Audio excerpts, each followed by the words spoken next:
Patuloy na nagbibigay serbisyo, pag-asa at saya. GMA Regional TV, kapuso ng bawat Pilipino.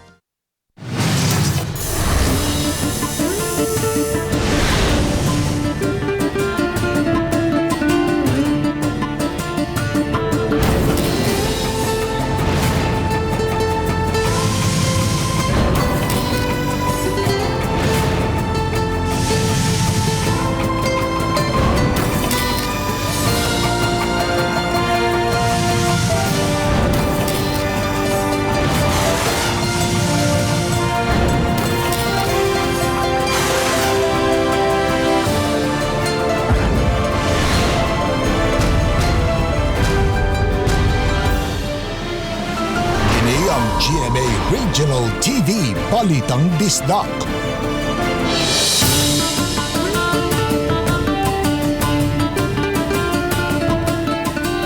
Mayong hapon na kining inyong GMA Regional TV, Balitang Bisdak. Ang bugtong kasaligan, kasadigan o karangpan sa mga Bisaya. Ako si Bobby Nalsar. Nga maghatod sa labing dakong mga nagunang balita nga mahinungdanon sa Central o Eastern Visayas. Ako si Alan Domingo. Ako si Cecil Kibod Castro, live si GMA Complex sa Dakbayan sa Sugbo.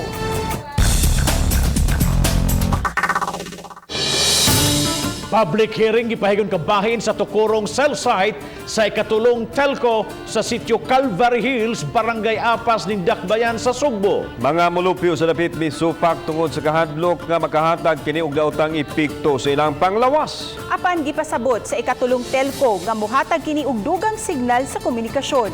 Aniya ang report. Si Protasio Monredondo, presidente sa kaugpungan sa mga mulupyo sa sitio Calvary, mitug-an nga namatay ang iyang asawa sa breast cancer. Gituhuan niyang epekto kadto sa radiation sa mga nahaunang cell site nga gitukod kaniadto. Ingon usab nini ang gituhuan ni Beltran Laurente kansang asawa, cancer survivor usab.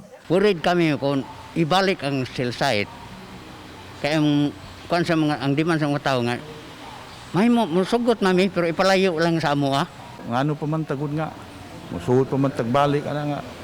Tangtam gantong usa kanang usa gi kuan pinding pa man ang kuan ana. Busa hugot nilang gisupa kaniadto pa nga pungan og takupan ang cell site sa mga telco silang dapit. Miabot na sa korte ang ilahang kumbate kaniadto diin gikalipay nila ang ilang kalampusan. Apan karon miturok na usab ang ilang hadlok sa nag-ung-ung nga bag-ong cell site sa ikatulong telecommunication company sa ilang dapit. Nga karon nag-uol nangasuko na sa mga tao nga pagani mahuman katong among kaso sa una nagifight na say coming. So ang among kasuko ug kuyaw kag-uol nagpadayon. Subay nini gipahigayon ang public hearing sa barangay uban ang mga representante sa mga kontraktor sa bag-ong telco. Mato ni Kapitan Virgil Cabigon, mag-agad na sila sa tingog sa katawhan. As akong side, ni-stand ko nga, di ko mo issue o barangay resolution kay ilaga ni nang gipaningkamutan for how many years nga matangdang tong tower sa Sun o Globe o Smart. Ila tong napatangtang. So, karon doon na sa ni come up, nga mabutang. So, I'm sure nga 101% nga mga tao mo oppose yun. Samtang ipanayag sa project coordinator sa 3rd Telco nga misubay sila sa proseso o gipaminaw ang habig sa mga mulupyo isip public awareness sa ilang proyekto. Tumong nila ang paghatag og katumanan sa gitinguha sa gamhanan nga makahatag og dugang signal sa komunikasyon.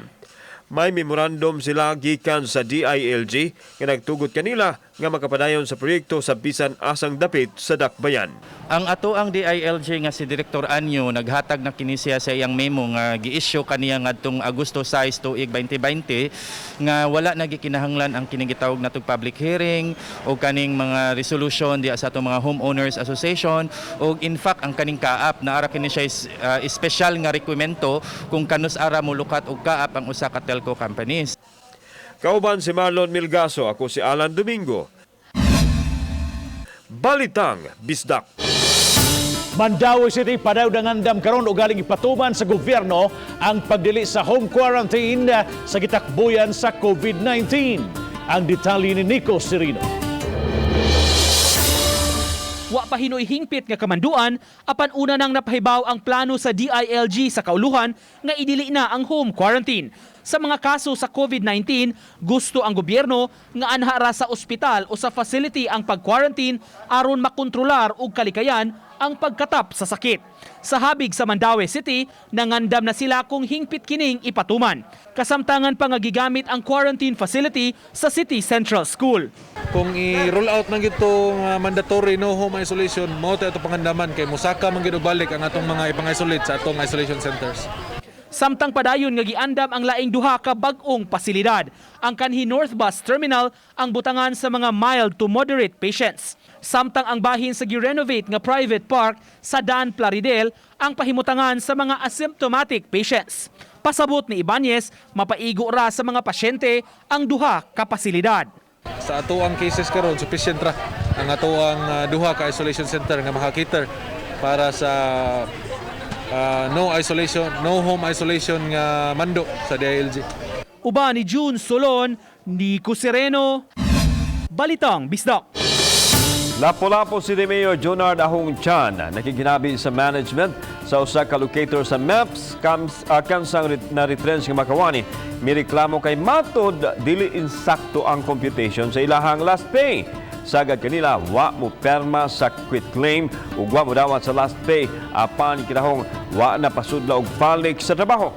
Nainabi sa mayor ang naasoy may empleyado kinsa midagob usab sa RTV Balitang Bisdak. Sa pagpakikinabi usab sa mayor, gipahibaw siya sa hingtungdang locator nga igo ra silang misubay sa gilatin sa balaod nga naghatag og 15 ka adlaw nga pabaon sa Makawani nga na-retrench. Ang request ko sa mga trabahante is in every year, 1 month.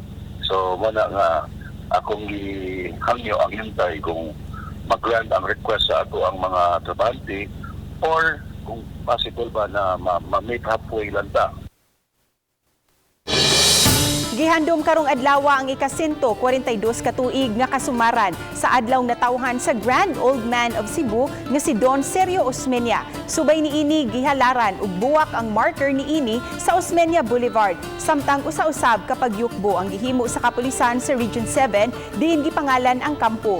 Gila niini ang mga hiyas ug mithi sa Grand Old Man nga nahimong inspirasyon sa mga Sugbuanon.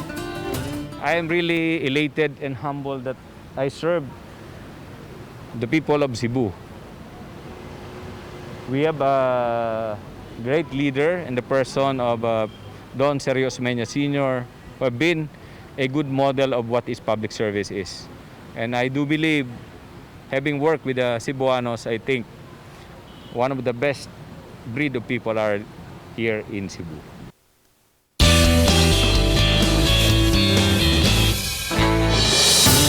Nainusab nga daray kong buhat sa usa ka traffic enforcer nga sakop sa City of Talisay Traffic Operations Development Authority kon City Tuda ang miuli sa pitaka nga yang nakitan. Si Mio de la Serna, traffic enforcer, miuli sa pitaka nga may sud nga dagong bag-ong gikubra nga sweldo. Nakahilak ang tag-iya sa pag-uli siyang pitaka o mapasalamaton nga to sa traffic enforcer nga bisan sa kalisod karon sa panahon nakahimo siya pag-uli sa maong pitaka.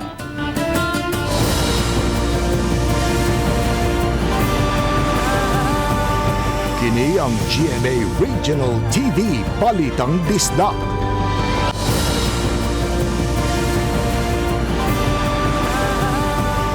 Kini ang GMA Regional TV Balitang Bisdak. Good news, COVID-free na ang Police Regional Office 7 o PRO7 human makarecover ang tanang mga polis nga nataptan sa virus. Samtang Police Brigadier General Albert Ignacio Sfero nagpabilin gihapon sa iyang katungdanan. Ano ang report? Sumani Police Brigadier General Albert Ignacio Sfero nga magpabilin una siya sa katungdanan. Isip Pangulo sa Police Regional Office 7, diin gikataho nga hulipa na unta siya sa pwesto karong adlaw. Wa pay tuig si Sfero sa iyang posisyon. The guidance of the Chief PNP is those that have been more than 1 year will be rotated, be transferred to a higher position. I am only 7 months and 3 days today. So Di pa man ako 1 year, so maybe if I have my 1 year, I could be transferred already. Samtang ipanayag sa opisyal nga usa sa major accomplishment niya ang malampusong pagmino sa kaso sa coronavirus sa Sugbo, diin ang persas kapulisan ang gigamit sa pagpatuman sa quarantine protocol. Kinailabi na sa Dakbayan Sugbo nga giisip kaniadto nga epicenter sa COVID, apan karon na flatten na ang curve sa virus. I believe the I-5 Strategic Action Plan of PRO7 is a key, which mean it's an acronym for inform, the first I. The second I is inform, meaning we have to cascade. We have to educate the people about the pandemic, about COVID-19, and to tell the people of the do's and don'ts of for us so that we'll be safe. Samtang ipahibaw sa opisyal nga nakagawas na ang katapusang 11 ka mga pulis gikan sa isolation facility. Nagpasabot kini nga COVID-free na ang Police Regional Office 7. Nasayran nga mikapin sa 500 ka mga pulis lakip na ang mga support unit gikan sa ubang rehiyon ang nagka-COVID nga nakalingkawas na karon sa krisis. I would like to inform you that PRO7, members of PRO7 is COVID-free today. We will be graduating around the last PRO7 personnel that have been infected. The remaining are from PRO6 and 8 and from the training service. Doon na mga team nga gipadala sa ubang rehiyon nga aduna usay taas nga COVID case. Kauban si Marlon Melgaso, ako si Alan Domingo. Balitang Bisdak. Kay holiday man karong adlaw, ubay-ubay ang anak karon sa mga public beaches ug nagbanding uban sa ilang pamilya sa Lapu-Lapu City bisan kun mga ligo sa dagat gikinahanglan gyapon mag-face mask. Si Luan Merondina sa report. Sayong mipakita ang bidlisiw sa adlaw. Busa perfect kayo kini sa matag pamilya nga nagbanding karong adlaw kay holiday. Dinhi sa Mar Beach, Lapu-Lapu, naabtan namo kining magpamilya nga nangaligo sa dagat. Enjoy kaayo, ilabi na ang mga chikiting nga nagtampisaw sa dagat. Usa sa naabtan namo ang pamilyang Cantilliep. Nindot kay sa una kanang sa bata ka mabiginim kinaham nga mangiligog dagat. Karon na-enjoy man pod mi bisag kanang dili kayo taob. Aminado ang ilang inahan nga si Nancy nga risgo ang pagawa samtang anaa pa ang pandemic. Gani bisan anaa sa dagat, dala nila ang ilang mga face mask. Ingon kay ko nga kanang unsa man ta magmask tanin siya dili pud unti mga ligo man magmask dili mo tong wa mi magmask. Pagabot na diri niya nangaon pa man mi. Sama sa Banay Cantilliep, sa dagat usab nagsaulog sa birthday sa usa sa ilang mga anak. Aminado silang dili komportable ang kanunay pagsulubog face mask, ilabi na kung mga ligo sa dagat. Dili ra kay lisod man pero ay humana na mog ligo amo na lay balik. Kay magbas man ya ang kuwas tubig. Matangtang mamas, basa. Balik na sag. Nagabot dagat ang tao, nagabot. Tao na sag. Gipasabot ni Najel Banasya, crisis manager sa Lapu-Lapu City, nga bisan pa man kun ubos na sa MGCQ ang dakbayan, gidid-an gihapon ang mga nanag-edad og 21 anyos pauwos ug mga senior citizens nga manggawas apan giluag-luagan lang nila kini alang sa mga upunganon nga mga ligo sa dagat uban ang ilang pamilya basta kanunay lang magsulubog face mask ug motuman sa ubang mga health protocols. What we're doing is calculated risk. Third, we are studying the current situation, right? I was there monitoring, kunya naghimo pa mi og mga rules because this is new, right? Wa man nato ni maagi. Uban ni Godfrey Rilien, Luan Merondina, Balitang Bisdak. Dakbayan sa Talisay, plano ang adventure tourism. Ilabi na sa bukirang mga barangay sa Dakbayan. Si Chona Carion sa report. Ning na sinating pandemya, nahimong suki na sa mga bikers ang pagbisita sa barangay Manipis. Kung mo bisita ka sa dapit, maaninaw usab nimo ang kaanindot sa kabukiran ug ang kapresko sa hangin. Tinguha ni Mayor Samsam Gulyas nga di lang maila ang dakbayan sa Talisay sa lami ang lechon apan maila usab kini sa natad sa adventure tourism. Naghimo tag committee between the Sports Commission, the Tourism Office and the Mayor's Office and the PIO to look at ways on how we can improve the Cebu-Manipis route as far as biking is concerned.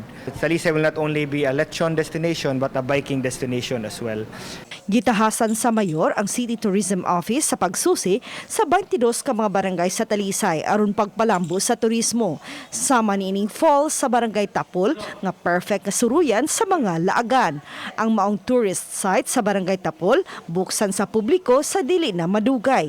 Tipik sa 8-point agenda sa mayor ang pagpalambo sa turismo aron sa pag-increase sa mga turista sa Dakbayan. Biking, then nasa pina-trekking, mga gipatanaw na mo ang mga falls, gipatanaw na mo ang katong mga trekking and swimming destinations sa bukid sa Talisay. Uban ni Renante Quiñones, Chona Carrion, Balitang Bisdak.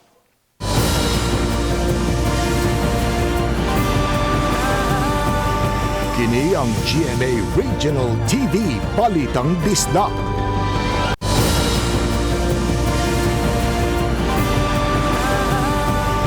Kini ang GMA Regional TV Balitang Bisdak.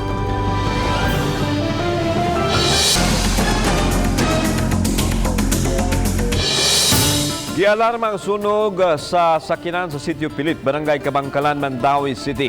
Mikayo ang usa ka elf truck sa usa ka kumpanya nga nakagrahi lang ang sakinan silang compound. Dihang kalit kining misilaob.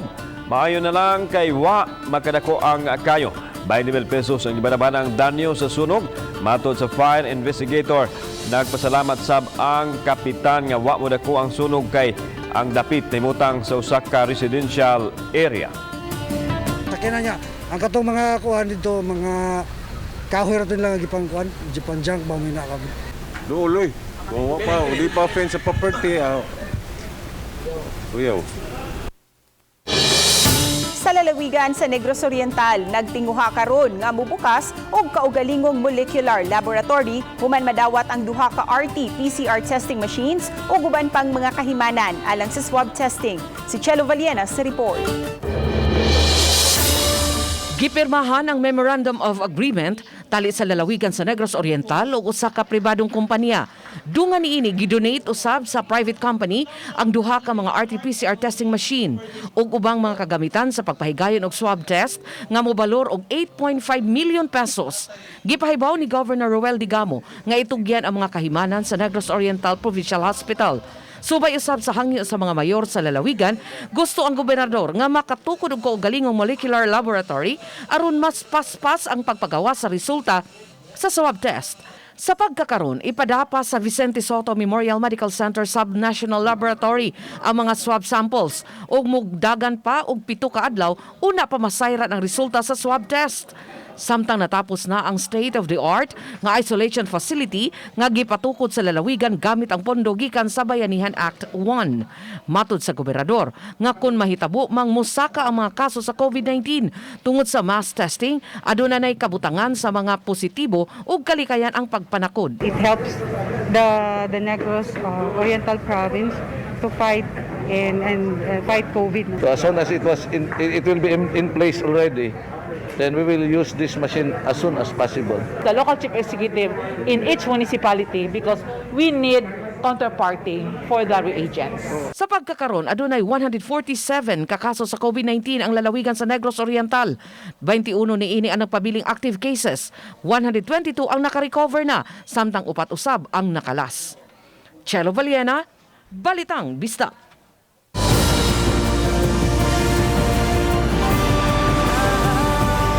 Kini ang GMA Regional TV Balitang Bisdak.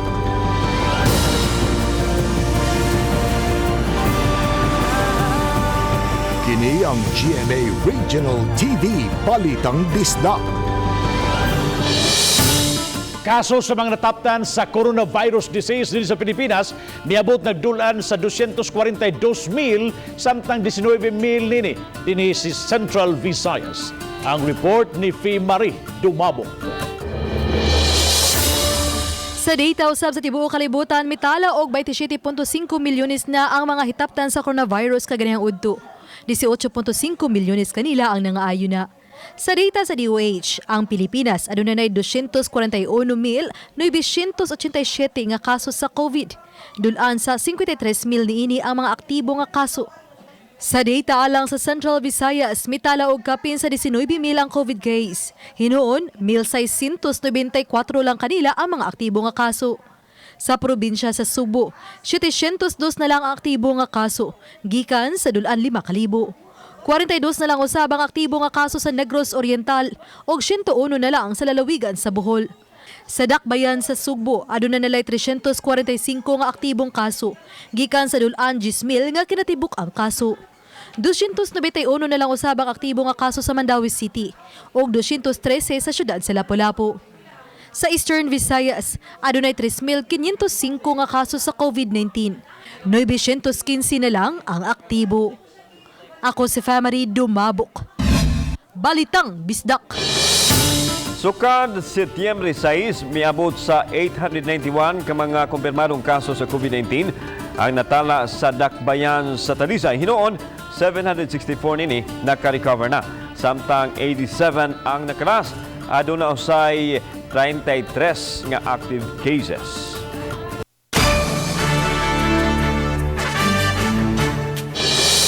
Aniyay usa ka batan-on sa Tarangnan Samar nga migamit sa laya nga dahon sa pagporma og hulagway sa mga tawo. Kini karon ang nakatabang kaniya ug sa iyang pamilya nga mapalit ang inadlaw-adlaw nilang panginahanglan ilabi na ning panahon sa pandemya. Kini ang report ni Femery Dumabo. Ning Agosto lang nakaton si Ryan Managaysay, 21 anyo sa Leaf Art. Human siya na ning kamot nga makaton sa linain nga pamaagi sa art. Nakakulit na siya og panagway sa Crowned Jesus ni Presidente Rodrigo Duterte, ni Kapuso mo Jessica Soho, Pope Francis ug daghan pang iladong personalidad. Nakahimo na usab siya og pipila ka mga commissioned leaf art ug ang iyang kita dakong nakatabang sa iyang pamilya ilabi na ning panahon sa pandemya. Perfect time po talaga na binigay ni Lord kasi that time po sa totoo lang wala na po kaming makain sa bahay. Wala na po kaming mabili ng bigas. Yung first commission ko po, yun po yung parang nagtawid po sa gutom namin agad. Si Ryan tungod sa kalisod, working student na sukad pag high school, hangtod na sa kolehiyo. Incoming siya nga second year college student sa kursong edukasyon. Say niya ang iyang kalisod nga nasinati sa kinabuhi, susama usab sa dahon ug sa iyang pagkulit. Lisod man himuon, apan sa kalig-on sa dahon ug sa hinay-hinay nga pagkulit.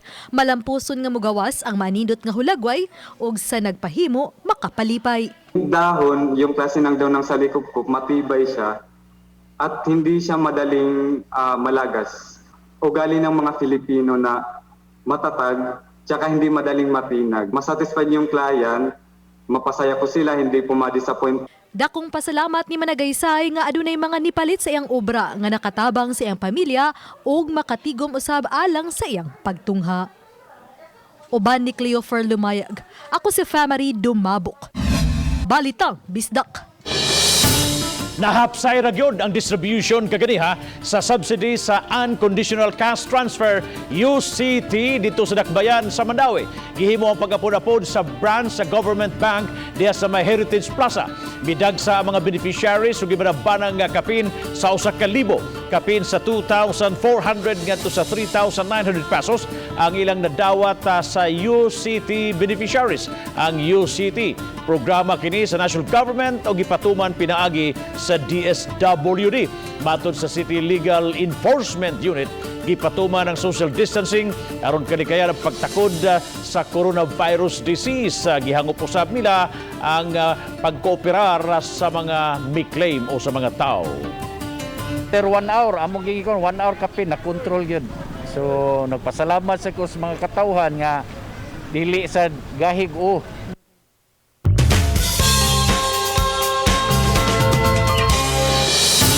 Usa ka American vlogger nga na-lockdown sa Dakbayan sa Toledo sa probinsya Sugbo nining quarantine ang nakatabang na og atusan ka pamilya.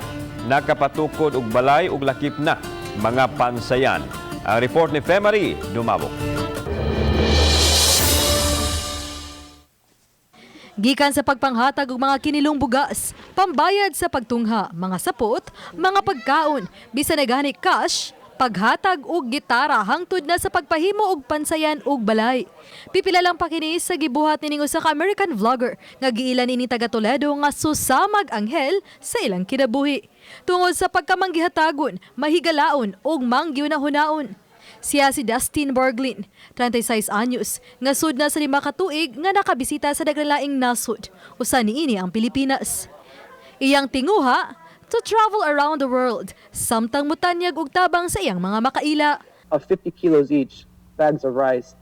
And I went door to door through the village and handed them off. And that's kind of how it all started. From there, I realized that many homes don't have a CR. So we built them a CR. Nakabalik si Dustin sa nasod sa niaging Disyembre ug sa iyang pagbisita sa Toledo City niadtong Marso naabtan sa lockdown tungod sa COVID-19. Usa sa iyang natabangan ang pamilya ni Richie Adaptante nga napabarugan niya og gamay nga balay apan lig-on ug matawag nga ilaha na gyud. We're very thankful that he came here in Toledo and helped many people. Is blessing from above. Gawas sa paggamit sa personal niyang kwarta, gigamit usab ni Dustin ang iyang kita sa social media ug ang ipadang kwarta sa iyang mga followers aron itampo sa tabang. Dagan siyang natabangan sa bisan asang bahin sa nasod nga iyang nabisita. Some of them would be in like currencies that I've never heard of, and so they just leave a little note like, this is for the CR project, like a house project or a donation for a certain person. Like we just gave a guitar to a person that's disabled. Mahadlok man usahay nga mapahimuslan apan ang kagustuhan nga makatabang maoy mipatigbabaw kang Dustin. Uban ni Cleofer Lumayag, ako si Famary Dumabok. Balitang Bisdak. Balik na sa trabaho si Cebu City Mayor Edgardo Labella human siya gioperahan ni atong Biyernes. Atol sa virtual press conference, gitug-an sa mayor nga gitangtang ang iyang mihubag nga gallbladder pinaagi sa laparoscopy. Apan kay gamay ra ang samad ug maayo na ang kondisyon sa panlawas, maog mibalik na siya og trabaho human sa tulo ka adlaw. Ug usadayon siyang gisubay kung nasunod sa publiko ang mga protocols sa Modified General Community Quarantine. Daghan man ang mga tawo nga nanggawas na karon sa ilang mga panimay, apan padayong gipatuman ang granular lockdown kung adunay magpositibo sa usa ka lugar. Kini aron padayon pang mukunhod ang mga aktibong kaso sa COVID-19 dinhi sa Rakbayan. Always reminding them na let us not be complacent because there are more people already who are going out. Pero ato magyapong gipadayon ang atong mga restrictions. Sa lungsod sa Cebu nga Cebu, usa na lang ang nagpabiling active sa mga kaso sa COVID-19. Gipahibaw sa mga kawani sa Cebu nga Municipal Health Office nga mosumada ngadto sa 25 ka mga kaso sa COVID-19 ang mitakboy sa mga lumulupyo sa maong lungsod. Sa 25 ka mga kaso, 4 kanila gyud ang nakalas. Miabag usab ang mga staff sa Cebu nga Municipal Health Office sa pagsiguro nga magpabili ng social distancing o galuwas gikan sa pagtakboy sa COVID-19 sa mga dagkong kalihukan sa lungsod sama sa shrine sa Birhen sa Simala.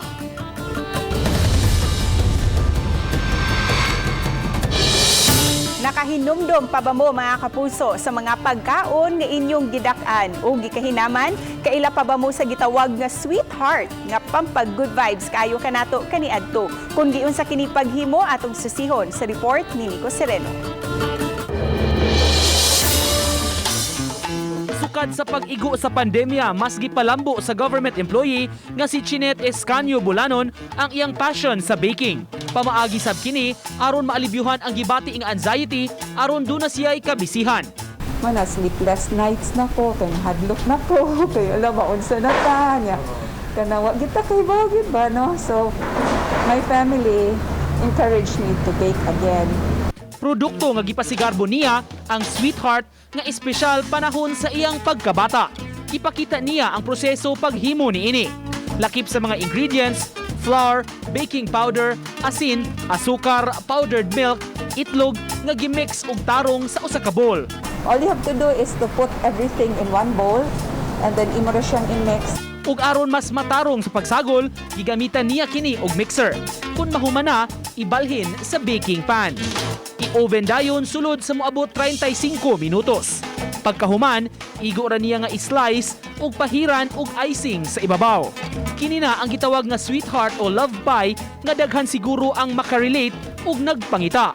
Part gini siya sa among old childhood favorite gini namo amo nga managsuon kay si Lola i-treat gud mi ani niya basta lang mga tulog lang ni in the afternoon. Gawas ni ini may baligya sab siya nga pianono, binangkal ug lain-lain pang klase sa mga goodies ug delicacies.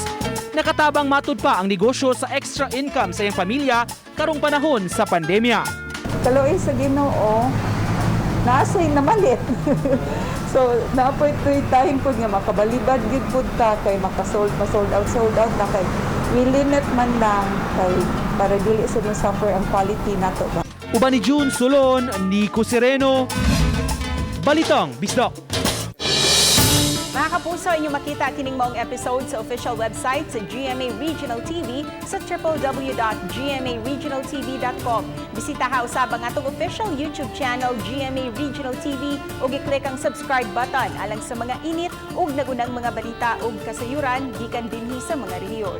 Daghang salamat sa mga kapuso nato apil na nasa gawas sa nasod nga nakisayon sa mga dagko ug mga nagunang balita sa rehiyon. Ako si Alan Domingo. Ug ka namong tanan dinhi sa Central ug Eastern Visayas. Ako si Cecil Kibon Castro. Ang inyong balita, ang among balita kay matag lokal nga balita mahinungdanon. Kini ang inyong GMA Regional TV Balitang Bisdak. Buong puso para sa Pilipino. Kini si Bobby Narsaro og 107 ka adlaw na lang sa dili pa ang Pasko. Mayong hapon mga kapuso.